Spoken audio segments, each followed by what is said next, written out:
Buenas tardes, bienvenidos al Museo Arqueológico Nacional y en esta ocasión, con motivo de la conmemoración del centenario de la declaración como monumento histórico-artístico de la Cámara de Toya, que tuvo lugar el día 10 de junio del año 1918 por iniciativa del arqueólogo Juan Cabré, que fue la primera persona que estudió el monumento desde un punto de vista científico. No solamente desde el punto de vista arquitectónico, realizando dibujos de la planta y del alzado de la cámara, sino también nos hizo una descripción de los escasos materiales y sobre todo de los restos que él encontró a su llegada al monumento. Se sabe que los materiales fueron vendidos casi desde el mismo instante de su aparición, y fueron a parar sobre todo a coleccionistas y a investigadores de la época, y momentos más tarde pasaron a engrosar colecciones de museos, como es el caso del Museo Arqueológico y Etnográfico de Granada y este Museo Arqueológico Nacional, que con motivo de esta conmemoración hemos aprovechado para hacer el montaje de una vitrina, la vitrina cero, que algunos de ustedes habrán visitado esta mañana, y el que no lo ha hecho, pues yo le invito a que lo haga. Y lo que hemos hecho ha sido exponer todos los materiales del ajuar de la Cámara de Toya que se encuentran aquí en el Museo Arqueológico Nacional, y les voy a hacer un breve recorrido de cómo llegaron esos materiales aquí a la institución. La primera pieza que ingresa es la crátera Y en el año 1918, mediante una compra que se hace al coleccionista Víctor Linares, que él a su vez la había comprado a uno de los labradores de allí, de la zona de Peal de Becerro. La siguiente pieza en ingresar es al año siguiente, en el año 1919, concretamente es la escultura acéfala, que conocemos como la Bicha de Toya, que se sabe que estuvo en la colección de Gómez Moreno y que en la actualidad se encuentra expuesta en la exposición permanente del museo, en la sala 11, al lado de una maqueta de la Cámara de Toya. Y en esa misma vitrina pueden ver ustedes, que algunos lo habrán visto esta mañana, que también en el nuevo discurso museográfico se ha hecho un montaje de las ruedas de un carro funerario de Toya que encontró Cabré en la propia cámara. Luego, el resto ya de la colección de materiales que conservamos del ajuar ingresan en el año 1924 mediante una compra que se hace a un coleccionista, que es Antonio Pons Olives, que él a su vez había comprado a otro coleccionista muy afamado, sobre todo por aquí para el museo, que tenemos bastantes colecciones de él, como es Antonio Vives y Escudero, que él a su vez había tenido también contactos con Manuel Gómez Moreno, y algunas de las piezas, sobre todo la gran crátera ibérica, con decoración policromada y con motivos geométricos, se sabe que pertenecían a la colección de Gómez Moreno. Junto a estas piezas, en la misma vitrina, hemos hecho una pequeña selección del resto para que se vea que también, aparte de estos materiales, tenemos también otros materiales que se hicieron, que ingresaron en el museo, procedentes de este yacimiento y que pertenecen a la colección de Tomás Román Pulido, que era un médico de profesión de una localidad cercana, de Villacarrillo, también en la provincia de Jaén, y que ingresaron mediante compra. Él lo que hacía era todos los materiales, según los iba obteniendo, los iba vendiendo al museo, y que ingresaron entre los años 1919 y 1922. Finalmente, quiero agradecer en nombre del Departamento de Protohistoria y Colonizaciones a Carmen Rísquez Cuenca, que es profesora titular del área de prehistoria de la Universidad de Jaén, por la colaboración que ha mantenido en todo este momento, facilitándonos toda la documentación que le hemos solicitado para el montaje de la vitrina. Y a continuación cedo la palabra a Manuel Molinos, que es catedrático de Arqueología de la Universidad de Jaén, que nos va a decir unas breves palabras, y luego pasaré a presentar a los conferenciantes de esta tarde. Bien, muy buenas tardes. De nuevo, hace un ratito hemos estado hablando, pues volvemos a repetir en esta tarde, aunque veo las mismas caras y otras nuevas, lo cual me llena de satisfacción y no voy a detenerme a explicar cuestiones al respecto, ¿no? Bien, yo esta mañana hablaba de 100 años de arqueología, 100 años de la declaración de la Cámara de Toya, 100 años de investigación y de conocimiento.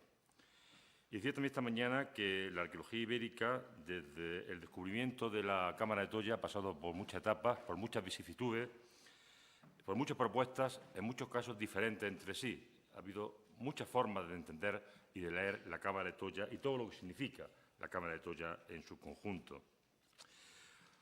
Ha estado muchas veces en el centro de muchos debates. No es algo nuevo al respecto.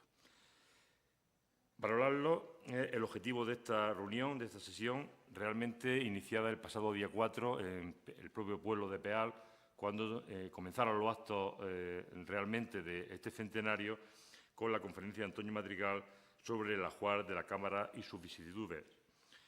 Hoy nos toca en este excepcional marco, que es el Museo Arqueológico Nacional, es el mejor marco con el que podíamos contar, valorar lo que ha significado la investigación y la imagen misma de uno de los lugares iberos más publicitados y más importantes.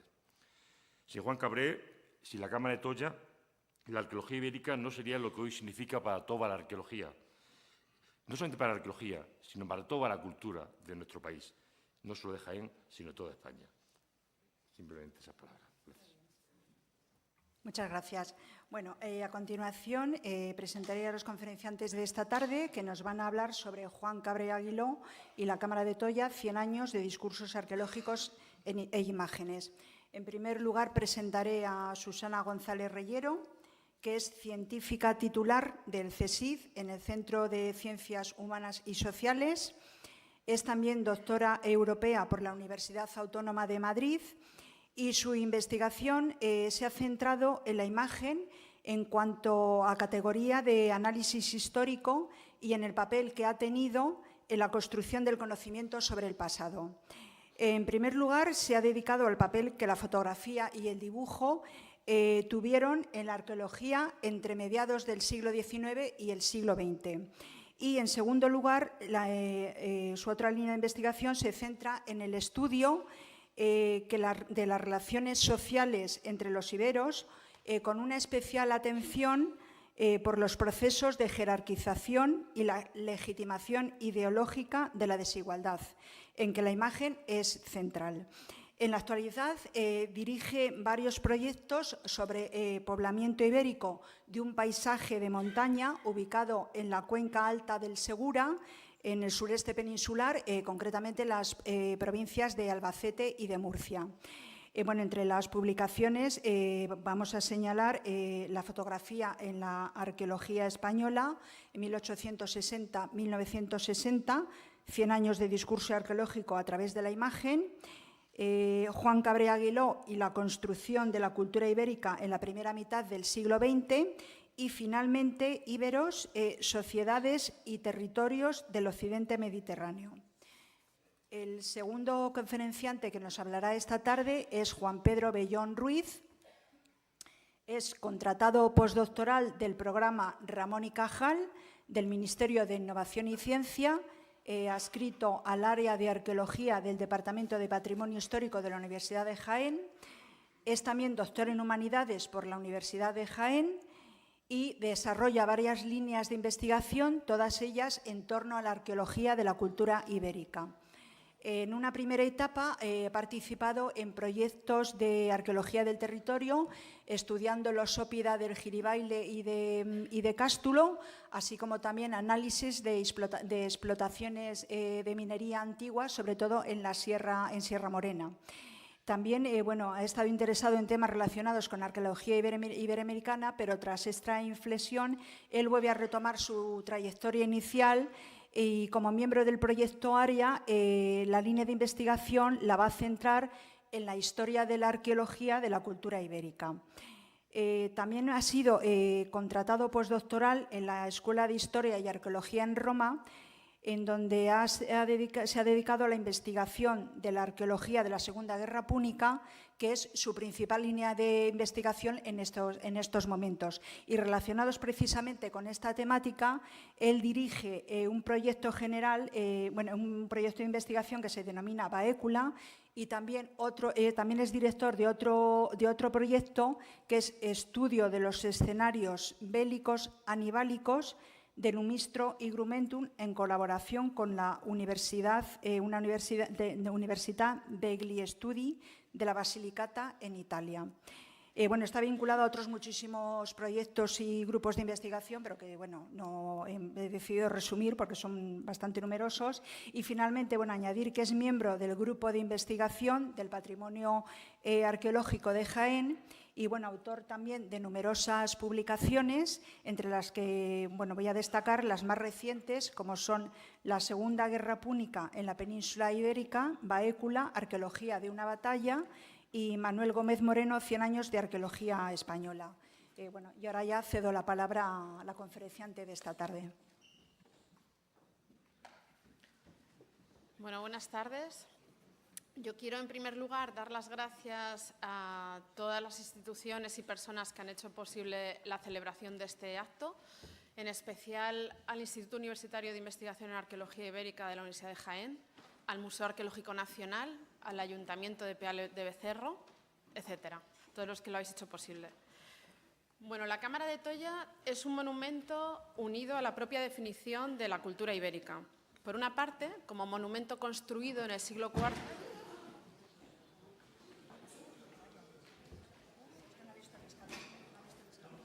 No, evidentemente no.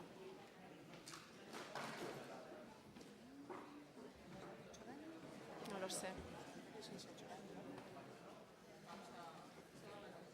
Ah, que se da en la cabeza. Al SAMUR. ¿Te ocupas tú, Paloma, de llamarles?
Bueno, decíamos que la Cámara de Toya es un monumento que está unido a la propia historia de definición de la cultura ibérica. Como monumento construido en el siglo IV, antes de nuestra era, la Cámara forma parte de las relaciones sociales de los íberos de la antigua Tugia, en este caso, en concreto de las formas de enterramiento de sus grupos dirigentes. Pero la Cámara tiene también una historia reciente, a partir de su descubrimiento a principios del siglo XX, cuando la Cámara pasa a integrarse en el contexto de la naciente arqueología peninsular, como una ciencia en definición, y cuando se comenzaban a conocer restos del pasado, restos de las antigüedades ibéricas, de la protohistoria en general, que se comenzaba a ver como una etapa con un desarrollo artístico y social notable, interesante, que empezó a despertar el interés de los ambientes eruditos y académicos y también del sistema político de la época, que empezó a dotar recursos para poderlo investigar. Posiblemente no podríamos valorar el papel que la Cámara de Toya ha tenido a lo largo de un siglo de arqueología española sin examinar cuidadosamente el primer estudio del monumento, cuyas primeras páginas reproducimos aquí. Este es un estudio del que deriva directamente la declaración de Monumento Histórico-Artístico, cuyo centenario estamos celebrando en este 2018, que se produjo el 10 de junio de 1918. Tampoco podríamos comprender lo que la Cámara ha sido a lo largo de este siglo sin valorar cuidadosamente a quien realiza este primer estudio, Juan Cabré Aguiló. Considero, en efecto, que gran parte de lo que se supo, se discutió y sirvió, por tanto, para definir al mundo ibérico, dependió de lo aportado y también de lo callado o de las ausencias en este primer estudio. La del Cerro de la Horca, que vemos aquí, donde se ubica la Cámara de Toya, es sin duda una de las grandes necrópolis del mundo ibérico, aunque es verdad que su imagen y su relevancia se ha visto en cierta medida condicionada por lo que podríamos decir una historia un poco azarosa, que en el fondo refleja bastante bien lo que ha sido la arqueología, lo que era la arqueología de esa época, de principios de siglo. ¿Qué ocurrió en estos primeros años? ¿Hasta qué punto nuestra visión sobre Toya es deudora de estos momentos? Hay varios hechos importantes a tener en cuenta que condujeron a este primer estudio de la Cámara de Toya en 1918. A principios de marzo de 1918 llegó a Peal de Becerro Juan Cabré Aguiló. Su jefe, por aquel entonces, a que vemos aquí, Manuel Gómez Moreno, le había encargado de estudiar un hallazgo que había tenido lugar años atrás, digamos hacia 1908. El descubrimiento pudo ser más o menos aproximado al relato que nos ha llegado, que recojo en esta diapositiva. Es un relato que ha sido muy repetido y es de sobra conocido y no creo necesario extendernos aquí, pero sí mencionaré como en el fondo lo que hace repetir una pauta bastante habitual en muchos hallazgos arqueológicos, y es que el trabajo de campo descubre unas lajas, unos bloques con una forma un poco peculiar y entonces se inicia la exploración siempre en búsqueda de tesoros. Se trata, por tanto, de un descubrimiento que es anterior a la llegada de Cabré, ocurrido unos 10 años antes. Entre el descubrimiento y el estudio de Cabré y la llegada de Cabré ha habido algunas noticias en la prensa, en 1914 y 1915. Y gracias a esas noticias sabemos que el ajuar original de la Cámara ya se había dispersado, ya había empezado su dispersión por colecciones privadas y por diferentes puntos de la geografía española.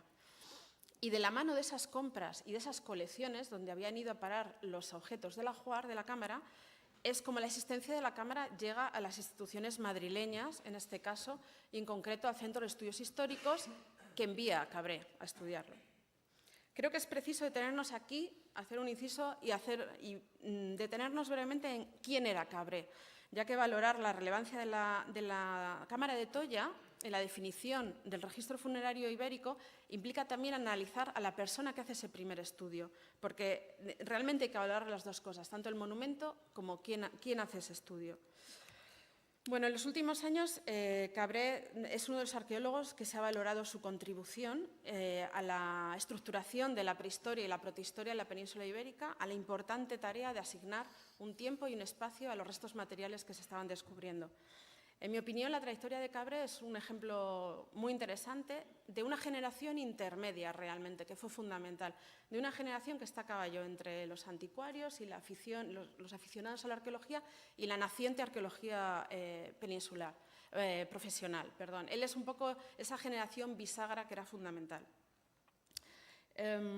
Pero lo que nos interesa aquí es conocerlo en 1918. Quiero decir que para analizar bien su trabajo en Toya, es preciso valorar quién era en ese momento, no valorar el trabajo de Cabré en Toya por lo que haría después o la metodología que desarrolló en Azaila o en otros lugares, sino qué trayectoria llevaba hasta 1918. Bueno, Cabré había estudiado Bellas Artes en la Real Academia de Bellas Artes de San Fernando de Madrid y a partir de esa formación inicial sus intereses se van basculando, se van orientando a la arqueología a partir de varios factores que confluyen en su biografía, de los que voy a mencionar algunos que creo los más relevantes. Por una parte, en su Bajo Aragón natal, él entró en contacto con un movimiento de recuperación de la historia local y de cuidado por las antigüedades, que es un movimiento muy en consonancia con los movimientos excursionistas del 19 también, que se aglutina un poco en torno al Boletín de Geografía e Historia del Bajo Aragón y de personalidades como Santiago Vidiella. Esto hace que Cabré emprenda exploraciones desde muy joven en San Antonio de Calaceite y otros asentamientos de la zona. Al mismo tiempo, cuando llega a Madrid, entra en contacto con el círculo de la Real Academia de la Historia y, por ejemplo, con el padre Fidel Fita, Y al mismo tiempo, gracias a unas cartas de recomendación, entra en contacto también con el marqués de Cerralbo, que era alguien que iba a tener un papel fuerte en su trayectoria. El tercer hecho importante es que un jovencísimo Juan Cabré descubre en Teruel las pinturas rupestres en Calapatá. Y esto hace que llegue a la zona el prehistoriador francés Henri Breil. Breil iba a ser muy importante en su trayectoria porque le permitió contactar y trabajar para el Instituto de Paleontología Humana de París, le permitió, entre otras cosas, obtener su primera cámara fotográfica y, sobre todo, aprender una metodología de trabajo y la ciencia que se estaba haciendo en ese momento en Europa, en Francia concretamente. Quiero añadir un factor más que quizás ha sido menos valorado hasta ahora y que es su vinculación con el grupo que formaría la Comisión de Investigaciones Paleontológicas y Prehistóricas, donde fue comisario de exploraciones hasta 1916.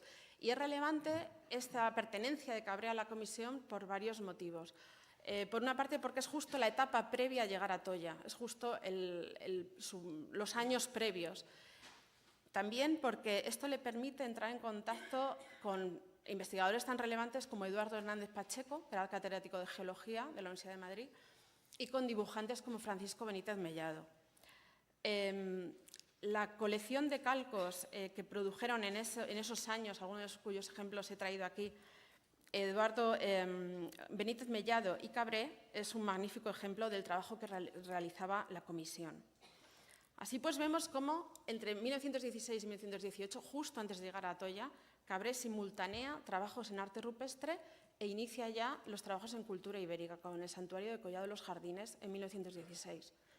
Pero es sintomático como en 1916 él todavía, en correspondencia con otros investigadores extranjeros, se autodefine como un investigador en arte rupestre.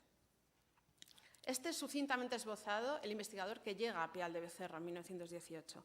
¿Qué ocurre cuando llega a Toya? ¿Cómo afronta el trabajo? Bueno, pues lo que encuentra cuando llega a Toya, lo que encuentra es más o menos una imagen parecida a esta. Es una cámara abierta, explorada por quienes se han acercado por allí. Y a partir de aquí, Cabré se dedica a varias cuestiones, fundamentalmente. Intenta, en primer lugar, reconstruir los hechos, es decir, intenta hablar con quienes han intervenido de alguna manera en la cámara de Toya hasta ese año. Emprende un estudio arquitectónico del monumento, ensaya una reconstrucción del ajuar y luego es verdad que hay una mirada, digamos, más allá de la cámara de Toya. Cabré intenta averiguar qué ha pasado con el resto de la necrópolis. Hay unas reflexiones también sobre las relaciones del mundo ibérico con otros lugares mediterráneos, sobre todo con el norte de África, con el mundo fenicio púnico y cartaginés, y establece una primera cronología entre el siglo V y el II, antes de nuestra era. Establece ese primer abanico cronológico para la cámara. Voy a destacar algunos de los elementos más representativos de esta actuación. En primer lugar, la reconstrucción de los hechos. La reconstrucción de los hechos no debió ser demasiado difícil y Cabré se muestra relativamente seguro cuando describe lo sucedido. Incluso logró que algunos de quienes habían sido los protagonistas hasta ese momento de la historia de la cámara, como por ejemplo Corcera y Salas, le acompañen en sus jornadas allí, le ayudaron en el desescombrado de la cámara y les inmortaliza en las fotografías, sirviéndole al mismo tiempo de escala a él. En segundo lugar, Cabré emprende lo que es, en mi opinión, el aspecto más destacado de su trabajo, que es el estudio arquitectónico del monumento, sobre todo teniendo en cuenta lo poquísimo que se conocía entonces de la arquitectura funeraria ibérica. Cabré define los aspectos fundamentales de la cámara en cuanto a una planta casi cuadrada, con una estructura tripartita de naves alargadas, en las que las estancias laterales se subdividen a su vez en dos espacios diferenciados. Se ha subrayado muy frecuentemente lo detallista y minucioso que es el trabajo de Cabré. Y es cierto, sobre todo si consideramos que no parece que Cabré hiciese más que visitas breves a Peal. Podemos pensar también en este sentido la cantidad de monumentos que se inspeccionaron en esa época y lo mucho que sabemos de Toya en comparación con lo poco que sabemos de otros monumentos. Cabré produjo en sus estancias en Peal, produjo dibujos y fotografías que, en mi opinión, son sin duda historia de los estudios ibéricos e historia de la documentación científica en España. Toya es buena muestra de cómo Cabré conocía perfectamente las posibilidades de un uso combinado y complementario de la fotografía y el dibujo. Pero en sus manos, además, la fotografía y el dibujo no solo son una forma de registro más o menos óptimo, es que se convierten en instrumentos analíticos. Y esto es lo que quería subrayar de su estudio. Cabré no describe simplemente lo que ve de la cámara, su arquitectura, sino que se esfuerza en comprender cómo funciona la arquitectura de la cámara. Y así, no dejando piedras sin medir ni fotografías sin tomar, como escribiría a su jefe, Manuel Gómez Moreno, llegó a comprender, en mi opinión, la arquitectura del monumento y, en concreto, cómo en Toya converge una planificación general del edificio, establecida desde el principio, y unas soluciones y acabados específicos para cada uno de los bloques. La cámara tuvo así un esquema general y también una gran variedad en la casuística del acabado de cada bloque, que no forman hiladas y tienen un acabado in situ, acoplándose unos con otros. Algo que explicará también los restos de talla, las esquirlas, que se documentaron después detrás de los muros del monumento.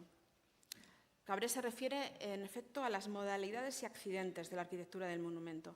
Toya es así un auténtico puzzle con bloques que tienen caras vistas en varios lienzos. En mi opinión, si hay una imagen que, aunque un poco idealizada, sintetiza su comprensión de la cámara, es esta. Es el dibujo axonométrico. Y a partir de esta comprensión general de la arquitectura de la cámara, Cabré realizó numerosas observaciones que después se han utilizado en los estudios ibéricos numerosas veces. Su definición, por ejemplo, de una arquitectura sin mortero ni grapas de unión, su descripción del acabado de la talla. Es notable cómo observa las diferencias entre unas puertas y otras de la cámara, es decir, unas que jamás han tenido cierre de madera y otras con rebajes para encajar en ellos puertas y quicios. Se preocupa del uso esporádico de sillares almohadillados, de la talla esmerada de los muros medianeros. Muestra interés por identificar los instrumentos de talla. Apunta ya a la existencia posible de un túmulo por paralelos con galera. Intenta establecer la procedencia de la piedra caliza empleada. Propone incluso que la nave derecha sería la principal del monumento. Y subrayo además como este estudio lo realiza una persona que en el fondo, su trayectoria hasta ese momento, tenía un peso muy considerable el arte rupestre, como he dicho, y no estaba en realidad muy acostumbrado al análisis de edificios construidos. El otro aspecto que he mencionado, el tercer aspecto, es la reconstrucción del ajuar que habría tenido la cámara. No puedo detenerme en cada objeto del ajuar y además ha sido objeto de una conferencia hace pocos días. Sí destacaré cómo, aunque el ajuar se había vendido y dispersado por colecciones y por diversos puntos de la geografía española, Cabré hace el desescombrado de la cámara y así encuentra todavía objetos unos 10 años después. Sobre todo, al parecer, en la nave derecha, y son objetos de hierro, destacan los fragmentos de ruedas de carro, fragmentos de cráteras y de otras formas de cerámica griega. En general, Cabré se muestra menos seguro en su reconstrucción del ajuar y, en realidad, dice con alguna probabilidad. Sabemos que provienen de este sepulcro los objetos siguientes. Su tarea de reconstrucción implicó, claro está, un contacto con los coleccionistas, un dibujado, fotografía de las piezas, una descripción somera y una valoración de cada uno de ellos. Gracias a su labor, sabemos hoy, hemos podido conocer que las piezas habían pasado a formar parte de colecciones como las de Manuel Gómez Moreno, Pedro García Faria, Antonio Ives Escudero, Víctor Linares o Tomás Román Pulido. A partir de su trabajo con los materiales, él puede hacer una tipología cerámica que traduce su esfuerzo por sistematizar los materiales que se estaban ascribiendo al mundo ibérico. Y además estos materiales le sirven para relacionar Toya con otras sociedades mediterráneas, en concreto con la cartaginesa, a las que él empieza a atribuir los conocimientos técnicos que habrían sido necesarios para hacer la cámara de Toya. Para terminar y dar paso a mi compañero, voy a esbozar dos ideas sobre el trabajo de Cabré en Toya. La primera es que solemos pensar que lo que se hacía antes, por ejemplo, a principios de siglo, como en este caso, era en general mucho más lento, no tenían nuestras posibilidades actuales. Pero yo voy a subrayar, como uno de los rasgos destacables de la etapa de Cabré en Toya, la rapidez. Rapidez en la toma de datos en PEAL y, en general, en la agilidad de su viaje. Es llamativo, por ejemplo, cómo señala que se puede visitar el Cerro de la Horca desde Madrid utilizando el tren y los coches de correo en un solo día. Un viaje que es largo aún hoy y que él dice puede hacerse ir y volver en un solo día cómodamente. Sorprende también la rapidez con que fue declarado monumento histórico-artístico. Si pensamos que él estaba a principios de marzo en Peal de Becerro, tomando las placas fotográficas, haciendo todas sus notas, dibujos y demás, llegaría a Madrid a mediados del mes de marzo, tuvo que obtener positivos de las placas, redactar el informe, etc. Y el 10 de junio ya se emitía la declaración oficial. Y esta rapidez de todo el proceso contrasta con el hecho de que se publicase su estudio 7 años después, en 1925. ¿Por qué en 1925? Si pensamos en toda esta rapidez de acción, en lo rápido del trámite ministerial, ¿por qué esperar 7 años después? Bueno, la verdad es que son años con muchas ocupaciones para Cabré. Tiene las excavaciones en Galera, las excavaciones en Collado de los Jardines, trabajos para el Marqués de Cerralbo y un largo etcétera de ocupaciones. Sin duda, la publicación del primer número de Archivo Español de Arte y Arqueología, donde ve finalmente la luz el trabajo de Cabré sobre Tolla, debió suponer un esfuerzo de todos los implicados en el Centro de Estudios Históricos para que el número fuese todo un éxito. Tolla pudo ser la elección de Cabré, o más bien de Gómez Moreno, para ese volumen que era el primer número de la revista. Es posible también que el concurso oposición, que Cabré superó exitosamente en abril de 1925 en el Museo Nacional de Antropología, tuviese algo que ver con la publicación. En todo caso, las excavaciones de Cayetano de Mergelina, tan solo 2 años después de la publicación del estudio de Cabré, seguramente derivaron de la publicación que había tenido lugar 2 años antes. La segunda idea con que quería concluir es que, y más allá de lo valioso o meritorio de su estudio del monumento, lo que está haciendo, en el fondo, en mi opinión, la actuación de Cabré en Tolla es regularizar una situación creada antes de la ley de 1911. Cabré llevó a cabo una actuación en que reconstruye los hechos, toma notas, fotografía, dibuja, intenta reconstruir el ajuar. Hace incluso un apartado al estado de conservación del monumento. Podríamos pensar incluso que sin la actuación de Cabré y sin la posterior declaración de monumento histórico-artístico, quizás la Cámara hubiese corrido una suerte similar a esas otras cámaras del Cerro de la Horca, conservadas en parte en esos años y que fueron desmontadas después para reaprovechar la piedra. En su conjunto, pienso que la actuación de Cabré significó que un monumento que era ya conocido en determinados ambientes se incorporase a los monumentos estudiados por el Estado, gozando incluso de una figura de protección, como era monumento histórico-artístico. Con ello, lo que se está haciendo en el fondo es regularizar un descubrimiento anterior, que se acoge bajo las nuevas figuras de protección del Estado. Y este es un tipo de actuación que, sin duda, debió ser muy, muy necesario en un contexto de transición al nuevo papel del Estado como garante del estudio y la protección del patrimonio. Yo creo que con esto ya te paso todo.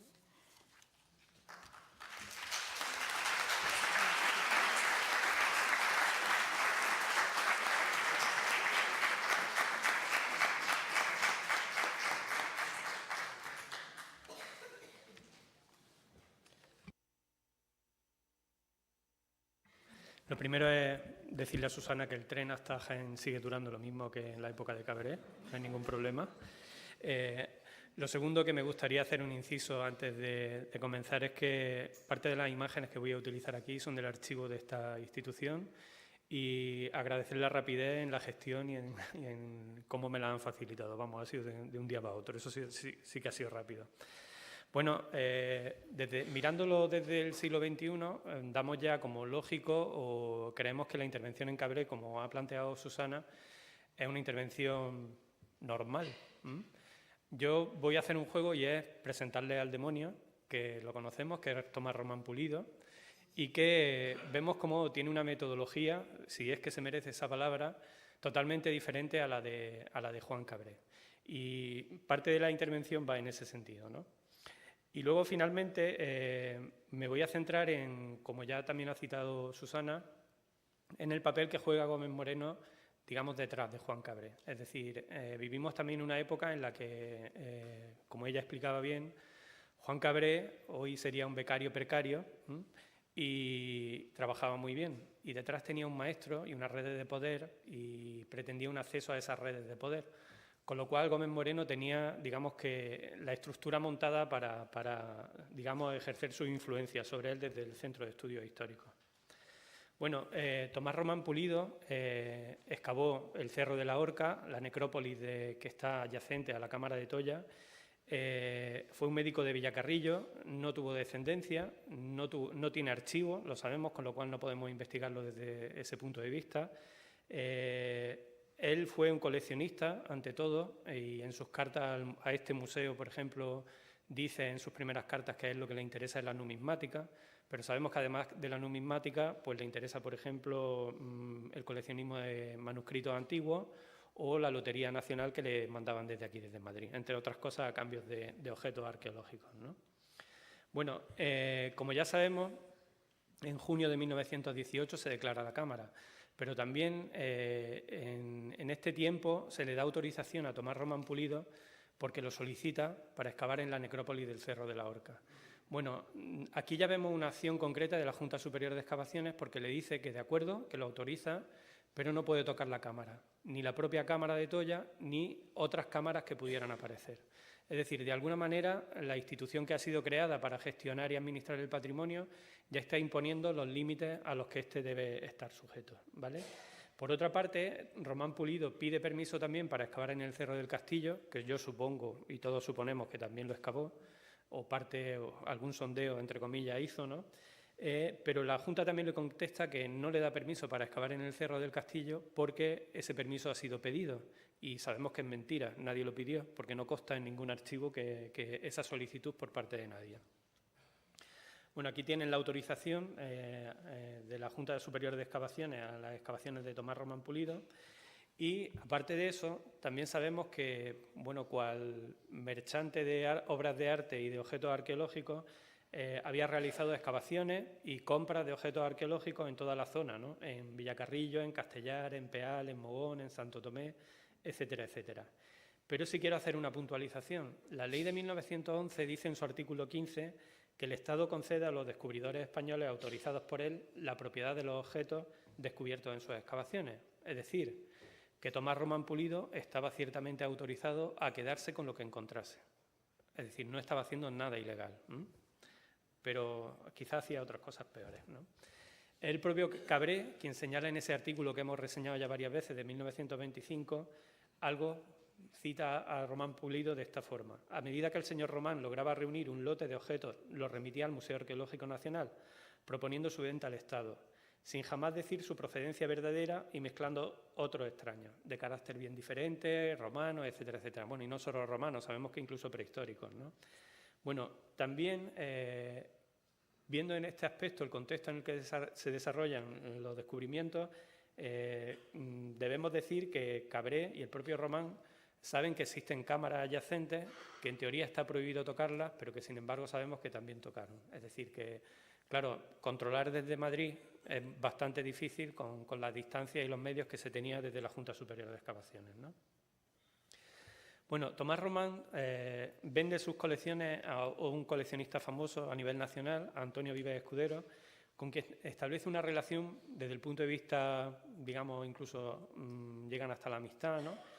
Muy fluida, con mucha correspondencia y principalmente le vende materiales del santuario ibérico de la Cueva de la Lobera en Castellar, la cual ya reconoce como santuario y reconoce la procedencia de los esbotos ibéricos de bronce que le está vendiendo a Antonio Vives, ya lo reconoce en 1902. Es decir, que esto se supo, digamos, oficialmente 10 años más tarde, en 1912, pero Román Pulido lo sabía perfectamente a principios del siglo XX, ¿vale? Por otra parte, vemos en sus cartas también cómo funciona, es decir, a veces Román aparece como un mero transmisor de objetos hacia Madrid. A Antonio Vives le escribe continuamente diciendo que le están llegando ofertas, lotes de objetos, y lo que hace es transmitirle que los tiene o que los puede comprar para vendérselos. Con lo cual ahí lo que se ha generado es una relación epistolar y una relación mercantil entre ambos coleccionistas. Por otra parte, Antonio Vives vive en Madrid. Vivir en Madrid y Corte era para alguien de Villacarrillo muy importante tener relaciones con ellos. Es decir, que lo veremos más adelante, es una cuestión también de prestigio, ¿no? Y le abre pues, circuitos que desde Villacarrillo o desde Jaén eran muy difíciles de controlar. La Real Academia de la Historia, la Real Academia de Bellas Artes, el propio Museo Arqueológico Nacional. Es decir, que Antonio Vives de alguna forma pues, también le facilita esos circuitos y esas redes. Desde el museo hay que decir que se produce una compra efectiva de muchos lotes, recibe muchas donaciones de Tomás Román Pulido, ahora lo veremos, pero desde el museo ya con una visión bastante novedosa de lo que sería la arqueología, es decir, lo que le pide el museo, como tienen ahí citado en el texto, es que diga la procedencia de los materiales, porque la procedencia de los materiales, dice el propio museo, que es la fe de bautismo de los objetos arqueológicos. Es decir, que ya quizás sospechaba que Román Pulido estaba enviando informaciones bastante confusas, ¿no? Por otra parte, en cuanto al tema del prestigio, bueno, Román Pulido en alguna ocasión, en varias ocasiones, publica en una revista local o provincial de Jaén, que es Don Lope de Sosa, y él se reclama como descubridor de Castellar, de Tolla, de Turruñuelos, que él confunde con Mentesa Oretana, y entiende que la labor que está haciendo es como una labor pues, necesaria para engrandecer la patria, etcétera, etcétera. Es decir, que también tiene esa lectura desde ese punto de vista. Y se dan dos cuestiones que son también muy interesantes en este sentido, que es que logra que le nombren correspondiente de la Real Academia de Bellas Artes de San Fernando a través de estos contactos que establece en Madrid, y en una carta que manda también al museo le pide al director que lo nombre representante del museo en este partido, cargo que ni siquiera existía. Es decir, que de alguna manera estaba obsesionado con este tema, ¿no?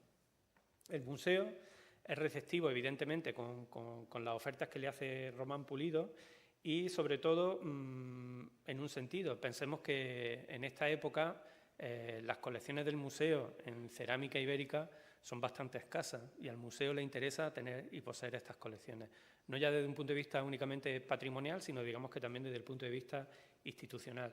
Y bueno, de los lotes que Román Pulido manda en caja y caja a través de trenes también muy lentos al museo, bueno, ¿qué pasa con los sobrantes? Pues los sobrantes les pide al director del museo que lo mande a una casa de colecciones o de coleccionismo, que lo deje allí. Es decir, lo que pasa con lo que no quiere el museo es que acaba en el mercado de coleccionismo, ¿vale? Otra cuestión interesante, y esto nos habla un poco también de la relación a veces tensa con la institución, con el museo, es que cuando Tomás Román manda muchas piezas, están fragmentadas, no están completas, y la idea que se tiene en la museografía del momento quizás sea la necesidad de que esas piezas estén completas. Bueno, el director en una ocasión le pide que rebusque los fragmentos de algunas cerámicas áticas que le faltan, ¿no? Y si le faltaban 5 fragmentos, Román Pulido sale de sus casillas porque tiene que reexcavar y rebuscar en los montones en los que ya ha excavado para buscar 3 o 4 fragmentos, con lo cual eso le cuesta una serie de jornales, etcétera, etcétera, que bueno, de lo cual se queja, ¿no? Bueno, otra cuestión muy interesante es también la forma en la que se venden, se adquieren y, lo más importante para Román, se pagan esas colecciones. Es decir, el proceso es muy largo. Si hoy la administración no es muy ágil, pues a principios del siglo XX era seguramente tediosa, ¿no?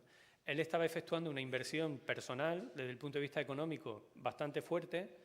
Un médico en esos años quizás se lo podía permitir. Además estaba casada con la hija del alcalde de Villacarrillo, con lo cual sabemos que era un terrateniente de la zona, con lo cual digamos que bueno, tenía sus medios, pero desde luego el tema de las tasaciones, que normalmente eran bajas para sus expectativas, y el tiempo que tardaban en pagarse, pues digamos que sí generaban tensiones entre ambos, ¿no? Pero finalmente lo que acababa prevaleciendo era el prestigio que al fin y al cabo suponía para él que sus colecciones acabasen aquí en el museo.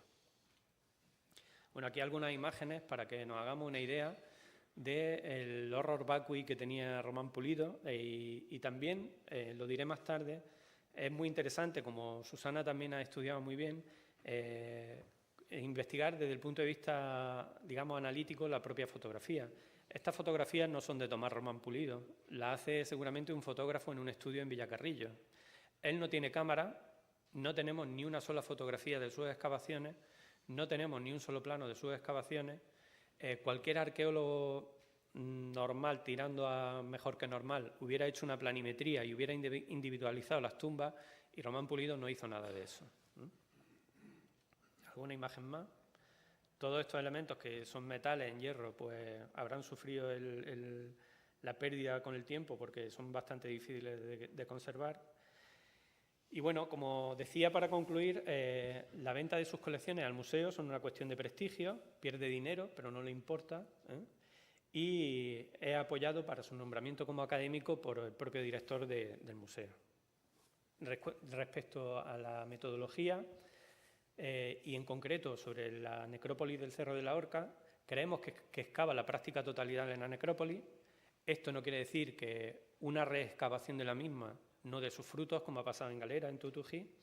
Cifra en 2000 las tumbas excavadas, que yo entiendo que es una cifra exagerada intencionalmente. Calcula que la necrópolis mide 10 kilómetros, me parece que también es un poquito exagerado.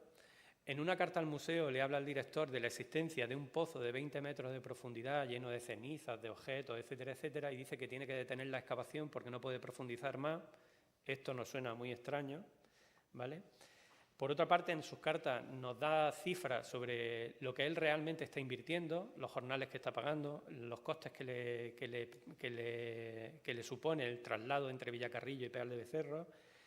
Y como decía antes, las fotografías no son suyas, no hace planimetría, los dibujos tampoco. En la correspondencia es muy fácil ver qué dibujo hace él, muy malo, y qué dibujo seguramente le hace a alguien de Villacarrillo porque seguramente le pague o le ayude en eso. Y un aspecto curioso es que cuando él ya ha acabado sus excavaciones prácticamente, reclama ese papel que ha tenido en el descubrimiento de Toya y de Castellar y pide al Estado que se haga cargo de las excavaciones, manifestando la importancia del sitio, etcétera, etcétera, ¿no? Bueno, como ejemplo de documentación, un poco para comprobar estas variaciones que tienen en sus cálculos y en sus demandas de cifras, ¿no? En una carta en 1918 se queja de que ha estado excavando 16 meses seguidos, continuados todos los días, y que eso en jornales, para entendernos, le ha costado casi 5.000 pesetas. En una carta poco posterior dice que ha estado 3 años, los jornales han subido, no me lo creo, y le dice al director del museo que se ha gastado casi 15.000 pesetas.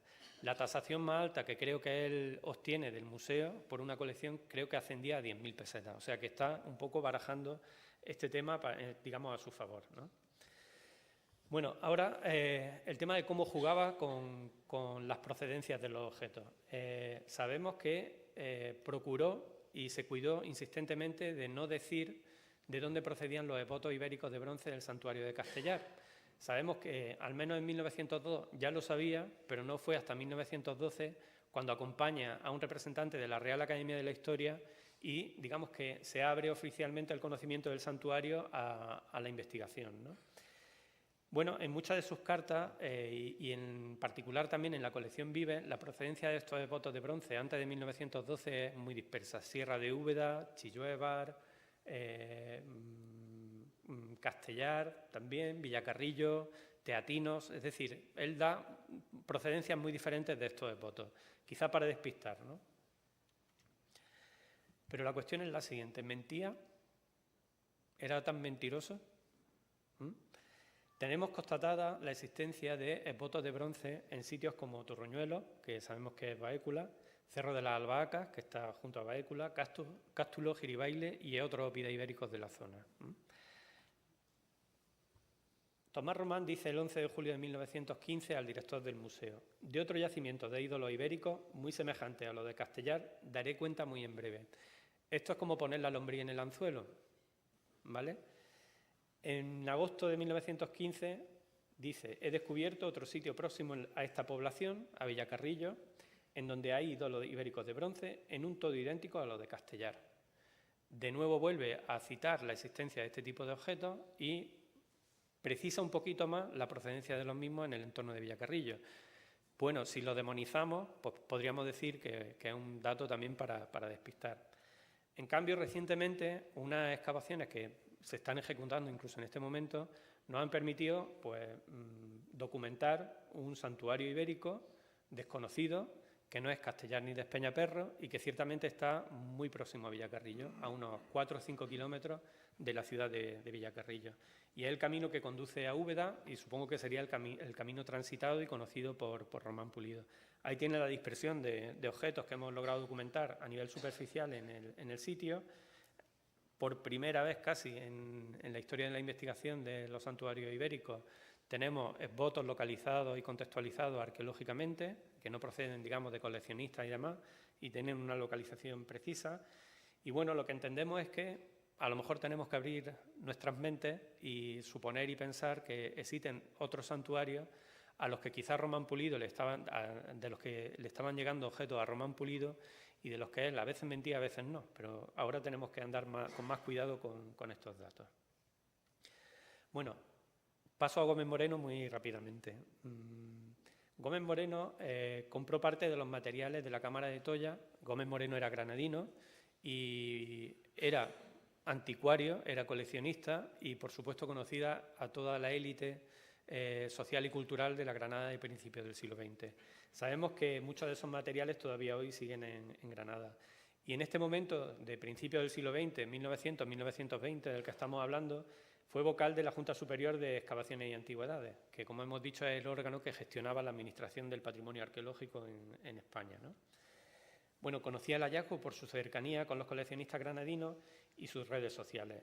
Por otra parte, quizá en sus viajes a Jaén o por su relación con Alfredo Cazabán, delegado regio de Bellas Artes en Jaén, pues estaba informado de la situación en la Cámara de Tolla o en Tolla, y quizá esto pues un poco lo mantenía, digamos, actualizada la información sobre cómo se encontraba el monumento respecto de su conservación, ¿no?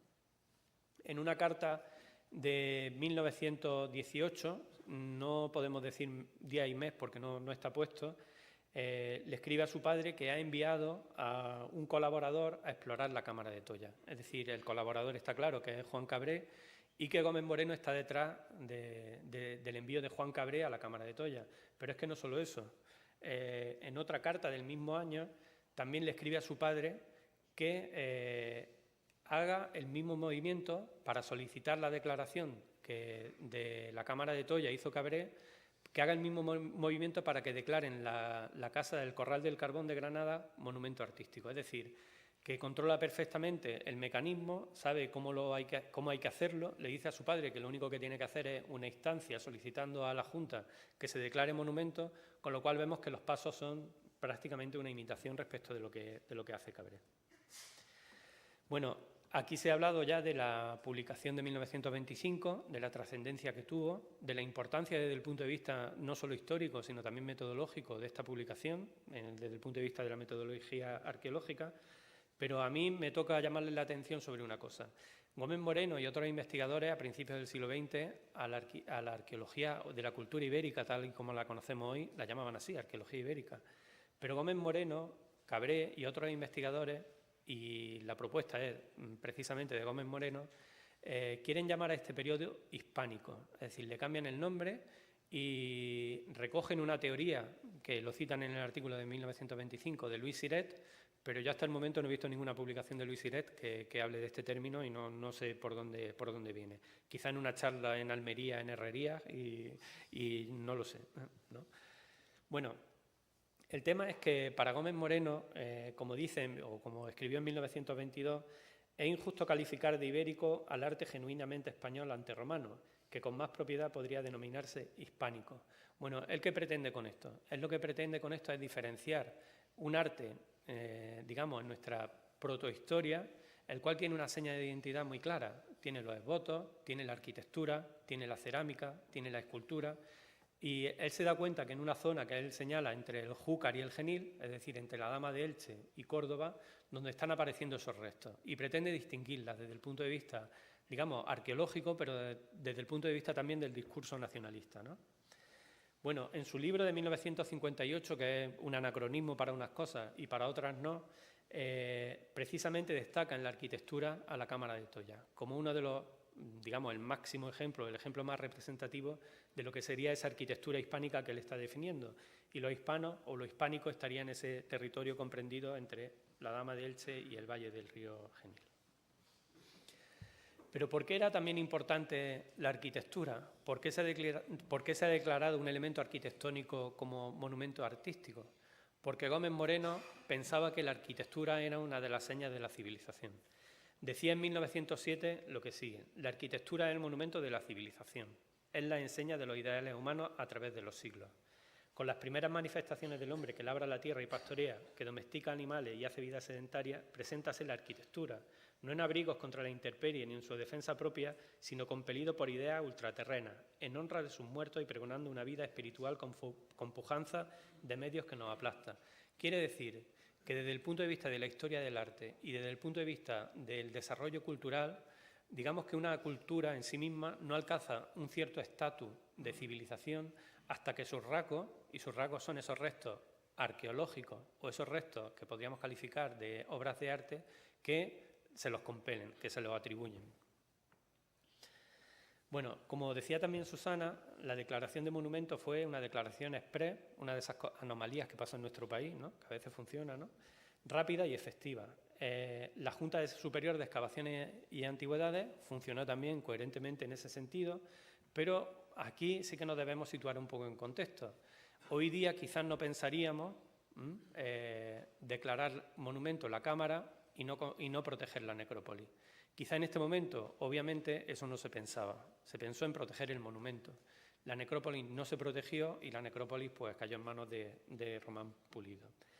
Yo creo que la propuesta de la declaración partió de un acuerdo tácito entre Gómez Moreno y Cabré y quizá también con el marqués de Cerralbo, que al fin y al cabo era el presidente de la Junta Superior de Excavaciones y Antigüedades.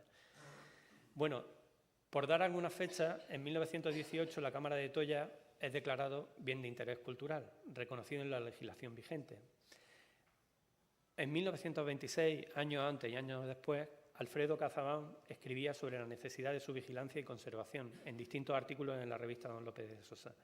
En 1929, en la Exposición Iberoamericana de Sevilla, una maqueta de la Cámara de Toya estuvo representando a la provincia de Jaén. ¿Y qué nos toca hacer ahora? Pues lo que nos toca es proteger el Cerro de la Horca, nos toca proteger el Cerro del Castillo y nos toca proteger el hipogeo de la Cámara de Hornos. Y yo lo que les propongo a todos los que estáis aquí, que tenéis que ver con esto, es que luchéis por declarar zona arqueológica todo este entorno antes de que le pase algo parecido a lo que le pasó al Cerro de la Horca en 1918. Nada más, muchas gracias.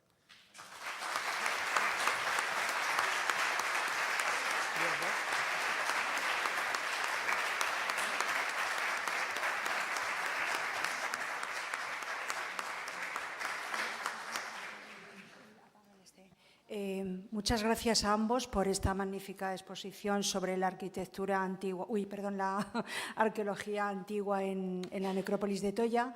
Y bueno, si alguien del público quiere hacer alguna pregunta, pues le invito a hacerlo.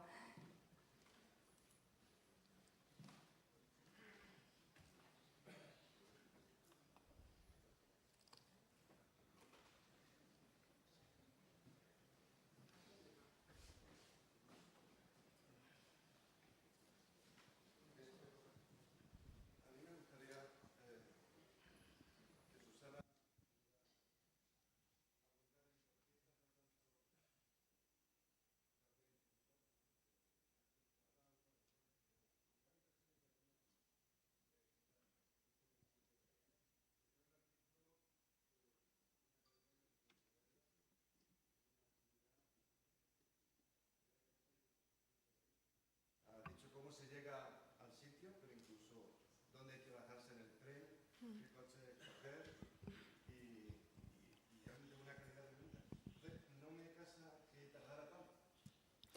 Bueno, la verdad es que en general Cabré era bastante minucioso y detallista, o sea que esa forma de narrar las cosas sí encaja en cómo él trabajaba normalmente.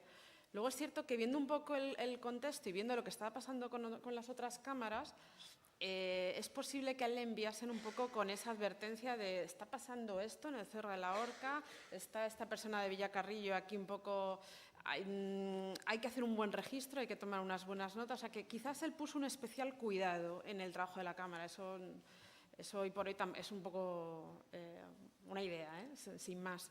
Y luego es verdad que son años muy llenos de actividad para él, porque Cabré era una persona que tenía que consolidarse, estaba en unos años fundamentales para él, para su carrera profesional. Entonces, es verdad que es sorprendente la cantidad de cosas que podían hacer en esta época a la vez. y hacerlas además con los medios que tenían y con mucho voluntarismo, porque la verdad es que la descripción de cuando dice que es un viaje que se hace cómodamente en un solo día ir y volver, es que es llamativo, es tremendo el voluntarismo, ¿no? O las ganas que ponían. Entonces, yo creo que él estaba muy, muy liado con, con muchísimos trabajos. Simultaneaban además su trabajo en varias instituciones, es decir, que estaban a la vez trabajando para varias instituciones. Él tenía también su actividad vinculada al Marqués de Cerralbo, al museo, a todo lo que hacía para él, en Santa María de Huerta, con las excavaciones propias del Marqués de Cerralbo. Y luego es verdad que yo creo que la ocasión del primer volumen de Archivo Español de Arte y Arqueología debió ser la ocasión en la que posiblemente, yo creo más que Cabré, fue Gómez Moreno quien le dijo, ahora es el momento de sacar esto. Gómez Moreno era uno de los dos directores de la revista y debió ser la ocasión de decir, bueno, aquí vas a poder explayarte un poco, es un artículo largo, con parte gráfica, y debió ser el momento. Y yo creo que esa oposición que él tenía que pasar en ese año, bueno, pues quizás ayudó a que lo publicase definitivamente también para redondear un poco el currículum, ¿no?, con el que se presentaba. Y bueno, posiblemente dentro de unos años quizás conoceremos más causas, porque esto se va construyendo poco a poco, entonces quizás hay algún dato más que se nos pasa por alto, pero sí creo eso, que era un monumento conocido y que cuando llega el momento de, a lo mejor porque se estaba excavando y temían que la cámara, que conocían, porque muchos de ellos tenían las piezas, o sea que la conocían, temían que pudiese pasarle algo a la cámara y surgió la ocasión de enviar a alguien para que hiciese un buen trabajo. Y, bueno, pero es esto también, que quizás dentro de unos años conoceremos nuevos datos de correspondencia y demás que suelen ser muy útiles y podamos añadir algo más.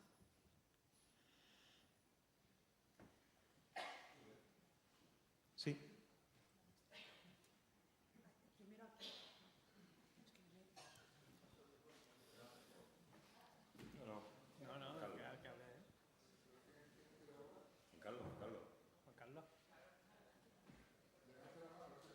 Dale. Aquí delante. Sí, pero... Bueno. A mí me gustaría saber si, además de las piezas que hemos visto en la exposición permanente y las que aparecen en la vitrina cero, existen más piezas procedentes de Toya y del Cerro o del Cerro de la Horca aquí en el museo. Sí, en el museo, efectivamente, la gran mayoría de materiales que conservamos del Cerro de la Horca, de la necrópolis de Toya, se encuentran en almacenes porque habrá alrededor pues de cerca de unas 2.000 piezas, le estoy hablando. Entonces, claro, siempre ha habido materiales de Toya expuestos, tanto en el museo antiguo, por así decirlo, como ahora en la museografía moderna. Pero bueno, es un trabajo, claro, sobre todo de restauración, porque bueno, la cerámica aún se conserva bastante bien, es cuestión de limpieza, pero el problema son los metales. Los metales son muy más complicados de mantener y entonces, pues bueno, eso lleva bastante tiempo y bastante inversión en ponerlo expuesto al día. Pero vamos, yo le digo que toda la colección, vamos, las excavaciones antiguas de Román Pulido, pues se encuentran aquí en el Museo Arqueológico Nacional, y luego también de otro coleccionista, de Enrique García, que esas ingresaron en el año 1925, pero bueno, es una colección más pequeñita, también se encuentran aquí. ¿Y hay alguna forma de acceder a ella a través de Internet? No, únicamente lo que tenemos colgado en Ceres, pero lo que está en almacenes no. Está abierto, sí, claro, por supuesto, a los investigadores, eso siempre, pero digamos que al público general, pues no. Gracias.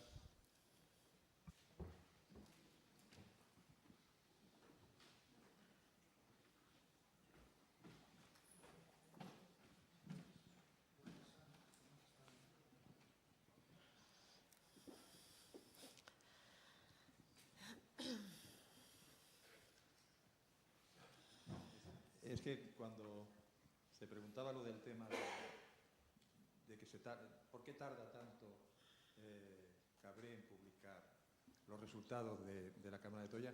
Se tarda hoy también mucho, porque hay un proceso de reflexión en el equipo que trabaja arqueológicamente de esperar resultados de analíticas que no llegan, que luego llegan, que cuando llegan hay que cambiar cosas que se habían pensado. Es verdad que en este momento no son tantas las analíticas que llegan, pero yo creo que es una reflexión normal dentro de lo que es un proceso de trabajo arqueológico. Ahora bien, sí que me llama la atención el hecho de que cuando aparece el artículo, es el primer artículo de Archivo Español de Arqueología, y es el primer artículo de un proyecto que Juan Pedro lo ha citado anteriormente, que es el concepto de hispánico, y no creo que esté separada la idea de articular la presentación de la revista Archivo Español de Arqueología con un artículo que presenta la Cámara de Toya, y que, de alguna manera, para Gómez Moreno puede ser el punto de partida de lo que él define es arquitectura, y lo ha dicho Juan Pedro anteriormente, de lo que él define como lo hispánico en el arte español.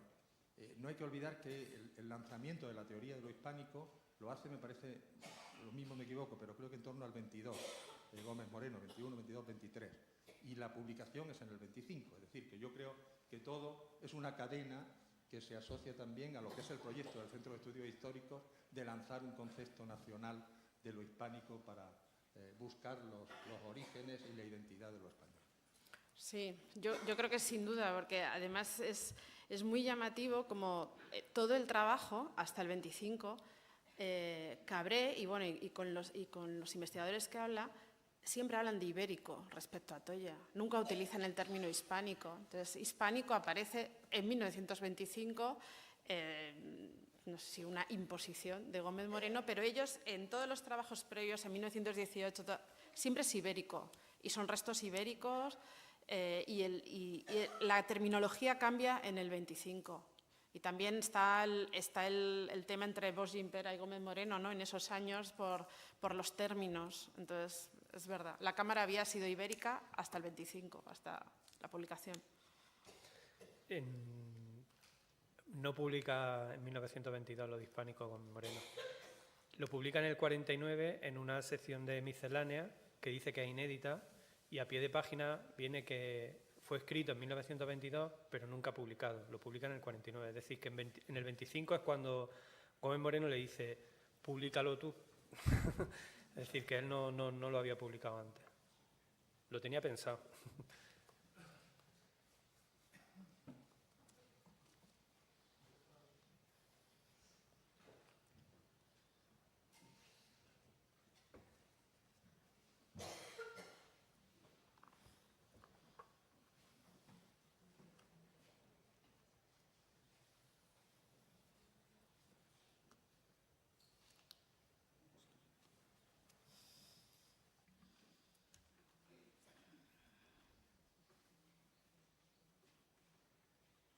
Bueno, pues si no hay ninguna pregunta más, muchísimas gracias a todos por su asistencia y esperamos verles pronto de vuelta al Museo Arqueológico Nacional.